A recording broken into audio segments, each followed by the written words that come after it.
कहने को सब कुछ पहले जैसा है, यूं कहने को सब कुछ पहले जैसा है। हमसे पूछो कौन यहाँ अब कैसा है। फर्क नहीं कुछ पड़ता है इस दुनिया को, फर्क नहीं कुछ पड़ता है इस दुनिया को। जाने दो अब जो जैसा है वैसा है। ये पंक्तियां हैं मशहूर गजलकार दीपक पंडित जी की एक गजल की। नमस्कार दर्शकों, हमें आपको ये बताते हुए अति प्रसन्नता हो रही है कि हमारे आज के अतिथि प्रसिद्ध गजलकार कवि हैं और आपकी रचनाएं बाजार में उपलब्ध हैं जो मैंने पढ़ी हैं। मौन का संवाद, कुछ दूर साथ चल, उजालों की हकीकत, दर्द ही दवा है। दर्शकों, जिनके नाम में ही उजाला हो उन्हें उजाला यानी रास्ता ऊपर वाला दिखाता है। तो चलिए ज्यादा समय जाया नहीं करते हैं और शीघ्र ही आमंत्रित करते हैं अपने आज के अतिथि दीपक पंडित जी को। दीपक जी, स्वागत है आपका हमारे चैनल कोना मन का में। नमस्कार सुमन जी, बहुत बहुत नमस्कार। आज आपने कोना मन का के मंच पर मुझे आमंत्रित किया है, इसके लिए मैं आपका हार्दिक रूप से आभार व्यक्त करता हूँ कि आपने मुझे इस लायक समझा। मैं पूरी कोशिश करूँगा कि आप जो भी मुझसे पूछेंगी उसका अच्छी तरह से जवाब दे पाऊँ। धन्यवाद। दीपक जी, हमारा पहला सवाल आपसे है कि दीपक पंडित कौन है, हमारे दर्शकों को बताइए।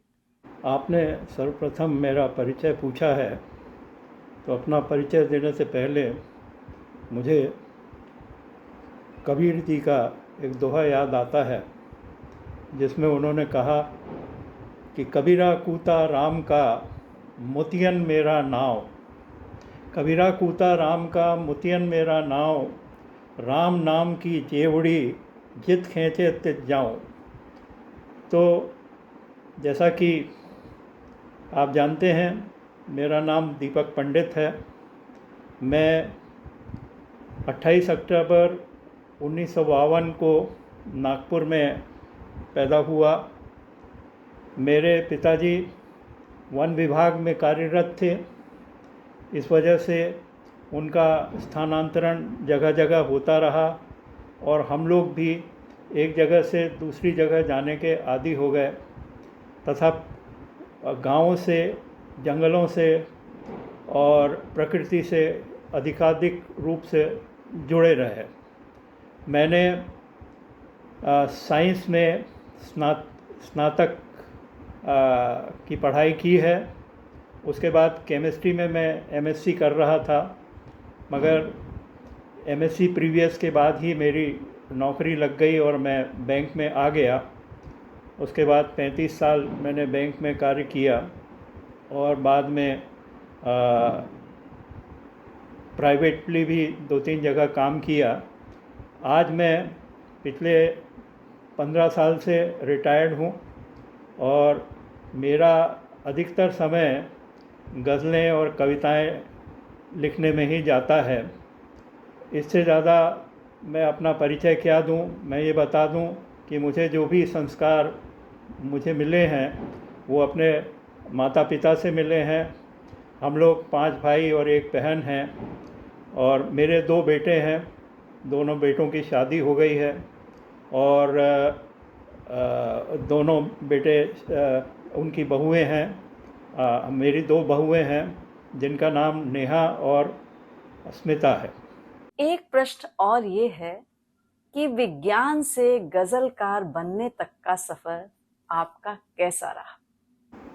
आपने पूछा है कि विज्ञान से गज़लकार का सफ़र कैसा रहा, तो इसके जवाब में मैं यही कहना चाहूँगा कि विज्ञान जीवन का एक अभिन्न अंग है।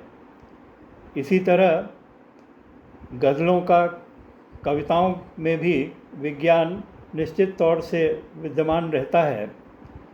आप जानते हैं कि हमारे शरीर में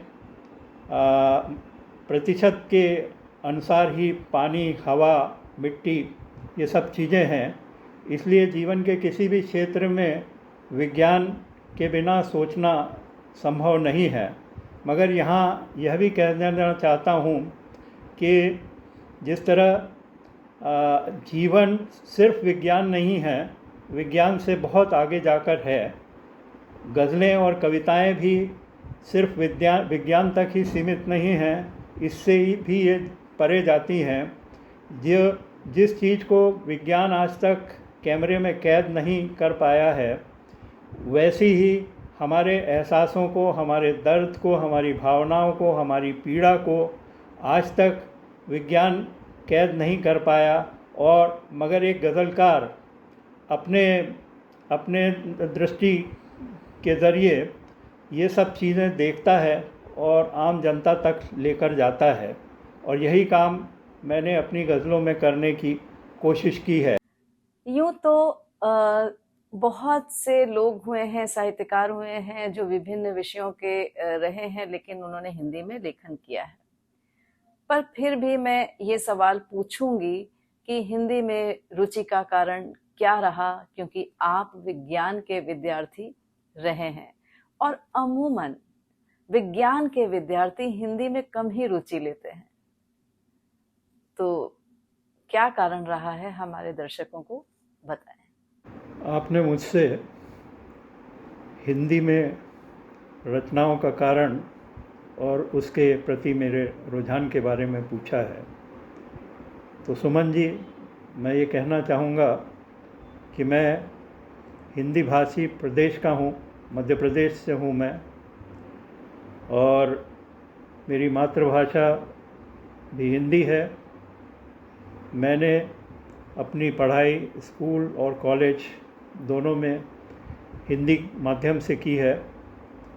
मेरी सोच, मेरे ख्याल, मेरे विचार जो भी हैं वो इसी भाषा में पैदा होते हैं, और इसी भाषा में मैं अपने ख्यालों को, अपने विचारों को, अपनी सोच को व्यक्त करता हूँ।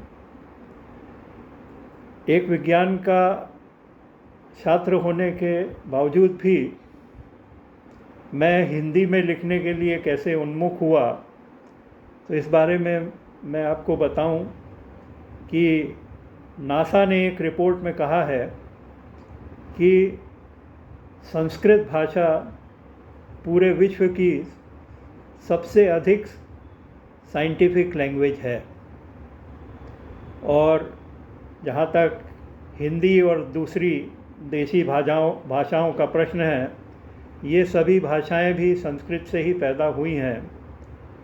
और जहाँ तक मैं समझता हूँ, हिंदी का जो भाषा विज्ञान है, जो लिंग्विस्टिक्स है, वो भी पूरी तरह से वैज्ञानिक आधार के ऊपर है।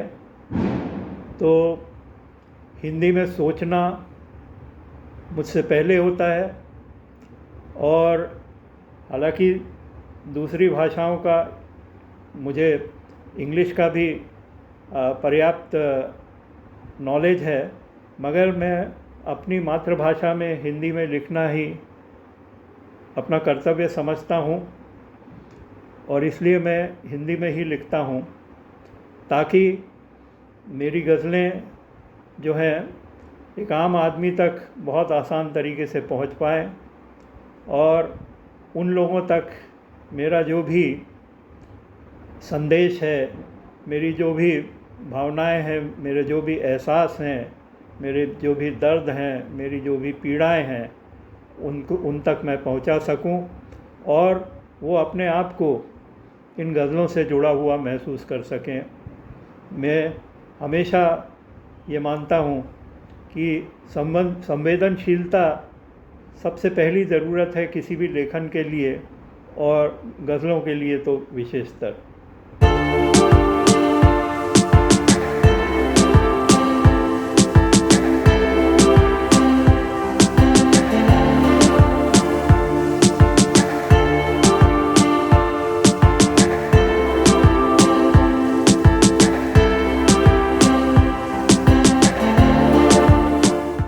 अपनी रचनाओं के बारे में हमारे दर्शकों को कुछ बताइए। सुमन जी, अपनी रचनाओं के बारे में मैं कहना चाहूँगा कि मेरी जो भी रचनाएं हैं, खासकर मेरी गज़लें आम आदमी की गज़लें हैं। आम आदमी के दुख दर्द, उनकी समस्याओं को और उनके विचारों को, उनके दमन को, उनकी निराशाओं को और आज की परिस्थितियों को एक्सप्रेस करने की कोशिश करती हैं। मैं ये मानता हूँ और ये भी आपको बतला दूँ कि मैं किसी भी वाद से जुड़ा हुआ नहीं हूँ। मैं जो भी लिखता हूँ वो जनवाद से जुड़ा रहता है। जिस तरह से राष्ट्रवाद है उसी तरह से जनवाद है। ये किसी भी सोच की बात नहीं है, किसी भी विचारधारा की बात नहीं है, किसी भी संगठन की बात नहीं है। एक आम आदमी से जुड़ा होना और जीवन के सभी पहलुओं के प्रति संवेदनशील होना एक लेखक का, एक गज़लकार का पहली आवश्यकता है, जिसे मैं हमेशा पूरा करने की कोशिश करता हूँ। और गज़लों में ज़रूरी नहीं है कि बहुत ही गंभीर विचार या बहुत ही बड़ी समस्याओं को लेकर ही गज़ल लिखी जाए। अमूमन आसपास की छोटी चीज़ों से, छोटी घटनाओं से ही गज़लें पैदा हो जाती हैं। खासकर प्रकृति से हम जितने जुड़े हुए हैं, नदी, पहाड़ों, हवा और जानवरों से, उनको देखकर और बाकी सभी गतिविधियों को देखकर, आसपास की डेली लाइफ की चीज़ों को देखकर भी गज़लें उत्पन्न होती हैं। जहाँ तक मैं जानता हूँ, जितनी प्रकृति हमारे बाहर ईश्वर ने दी है, उतनी ही प्रकृति हमारे अंदर ही विद्यमान है। हमें अंदर और बाहर दोनों की प्रकृति को एक दूसरे से जोड़ना बहुत आवश्यक है। और जब हम ये काम करने में सक्षम होते हैं तो किसी भी अच्छी कविता का या अच्छी गज़ल का अपने आप ही जन्म हो जाता है। और गज़ल लिखना यूँ तो दो मिसरों में एक शेर होता है, मगर गज़ल लिखना मेरे ख्याल से सबसे दूभर बात है, क्योंकि ये दो पंक्तियों में पूरा एक सार, एक संसार अपने आप में समेटे रहते हैं। जिस तरह से दोहे गागर में सागर का काम करते हैं, वैसे ही गज़ल का हर शेर अपने आप में अलग होते हुए भी अपने आप में परिपूर्ण होता है और अपना संदेश पाठक को, श्रोताओं को देता है।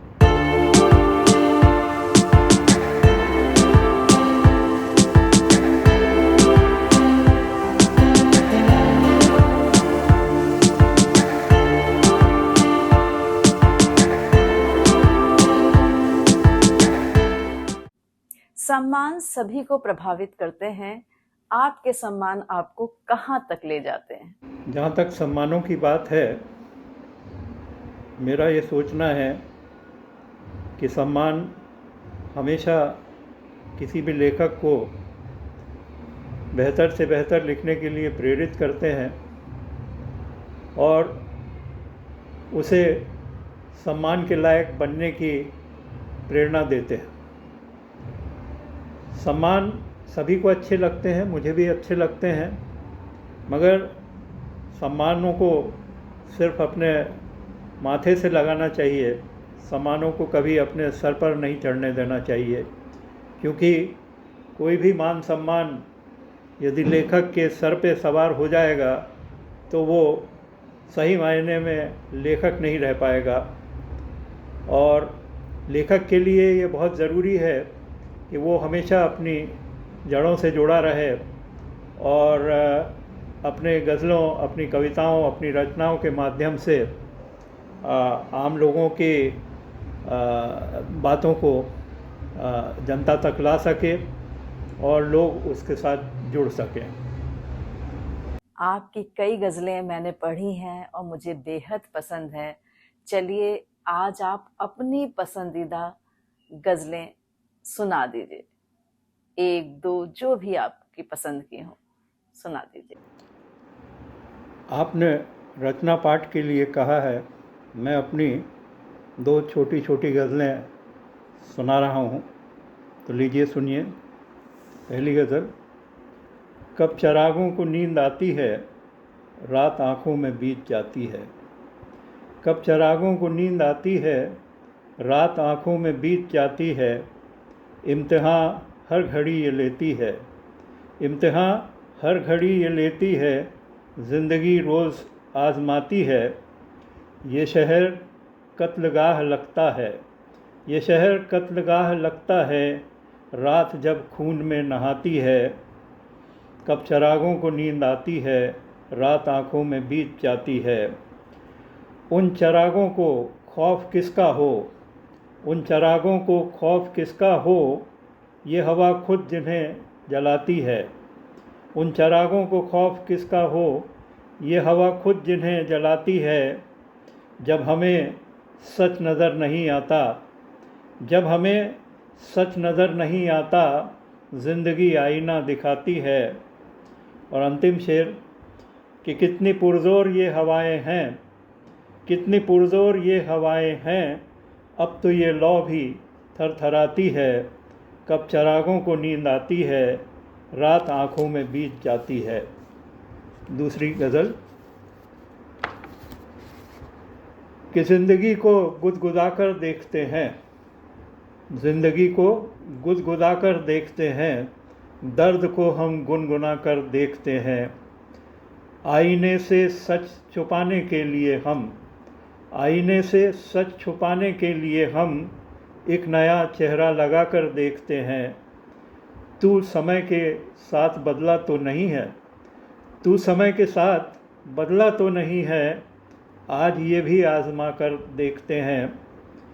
हम मनाते ही रहे हैं हर किसी को, शेर सुनिए। हम मनाते ही रहे हैं हर किसी को, आज खुद को भी मना कर देखते हैं। और आखिरी शेर। अब नए किरदार में ढलना पड़ेगा, अब नए किरदार में ढलना पड़ेगा। यह यकीन खुद को दिलाकर देखते हैं। ज़िंदगी को गुदगुदा कर देखते हैं, दर्द को हम गुनगुना कर देखते हैं। धन्यवाद। वाह, हर गज़ल पे कहूँ वाह तो शायद कम है, मुझे दाद देना भी नहीं आता। पर बहुत ही सुंदर गज़लें आपने पढ़ी और बहुत ही अच्छी लगी मुझे। चलते चलते आप हमारे दर्शकों के लिए कुछ कहना चाहेंगे, कोई संदेश? अंत में श्रोताओं और दर्शकों को मेरा ये संदेश है कि उन्हें जीवन के हर पल को पूरी अच्छी तरह से जीना चाहिए। जीवन इंसान को एक ही बार मिलता है और हर पल के अनुभव को अपने आगे की ज़िंदगी का आधार बनाना चाहिए। एक लेखक को चाहिए, एक श्रोता को चाहिए कि अपनी जड़ों से जुड़ा रहे। उड़ान वो चाहे कितनी भी ऊंची उड़ ले, मगर उसे हमेशा ज़मीन पर लौटने का रास्ता मालूम होना चाहिए।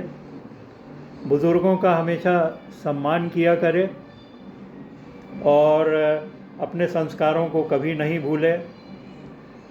हाँ, अपने माता पिता, अपने भाइयों का के साथ प्यार से रहे, उनका सम्मान करे और अपने देश के लिए जितना कर सकता है उसे करना चाहिए। धन्यवाद, बहुत बहुत धन्यवाद आपका। बहुत बहुत धन्यवाद दीपक जी कि आपने हमारे आमंत्रण को स्वीकारा और आप हमारे मंच पर आए। आपसे बातचीत बहुत अच्छी रही। ये बोलना, बतियाना और एक दूसरे के बारे में जानना, जिससे कि हमारे दर्शक भी हमारे लोगों से मिल सकें और उनसे जुड़ सकें। और मैं दर्शकों से अपील करूंगी कि आप दीपक जी की रचनाएं अवश्य पढ़ें। बहुत ही बेहतरीन गज़लें हैं। पुनः धन्यवाद।